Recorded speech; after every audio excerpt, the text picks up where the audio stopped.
نمایندگان مسلح گروه تندرو طالبان که امور افغانستان را فعلا به دست خود گرفتند، در شهر کابل خانه محمد ظاهر اکبر سفیر افغانستان در تاجیکستان را غصب کردند. این را خود جنرال اکبر روز 23 اپریل سال 2024 در صحبت با خبرگزاری روسی سپوتنیک تاجیکستان تصدیق کرده است. او گفت است که افراد مسلح طالبان به خانه او در شهر کابل حمله کرده افراد مسکون آن را بیرون آوردند و خودشان در این خانه مستقر شدند. 5 سال پیش وقتی مرا سفیر افغانستان در تاجیکستان تعیین کردند و افغانستان را ترک کردم، منزل مسکونی خیش را به گرد یکی از همشهریان در آوردم که تا حال در آنجا به سر می برد، گفته است اکبر.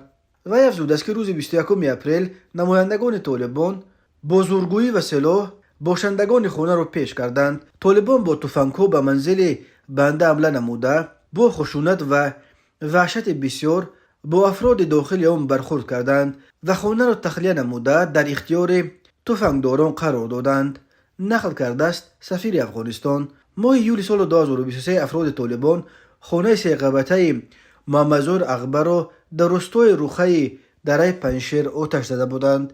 همین طور ماه ینور سال 2024 منزل مربوط به فضل محمد معنوی وزیر عدلیه در حکومت قبلی و یکی از رهبران جبهه مقاومت ملی افغانستان، یکی از تشکل‌های عمده ضد رژیم نو طالبان را آتش زدند. جنگجویان حرکت نو طالبان بعد غصب حکومت افغانستان در ماه آگوست سال 2021 قصر و کوش‌های باشکوه خیلی از نمایندگان بلندپایه حکومت قبلی از جمله قصرهای جنرال دوستم و والی سابق بلخ عطا محمد نور را اشغال کرده. بعد غصب پنشیر که آخرین جبهه مقاومت ضد آنها بود، وارد نه فقط خانه احمدشاه مسعود فرمانده شورچار دوران جهاد در افغانستان شدند، بلکه مزار او را در پنشیر نیز زیر نظارت خود آوردند.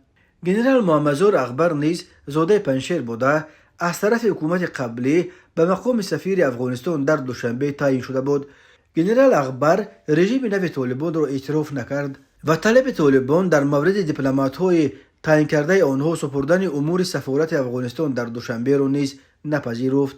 اکبر همین طور نزدیک $1,000,000 را که وزارت مالیه طالبان علیه بعد امور دولت افغانستان را به دست گرفتن اشتباها به صورت حساب بانکی سفارت افغانستان در دوشنبه انتقال داده بودند به حاکمان نو کابل برنگرداند.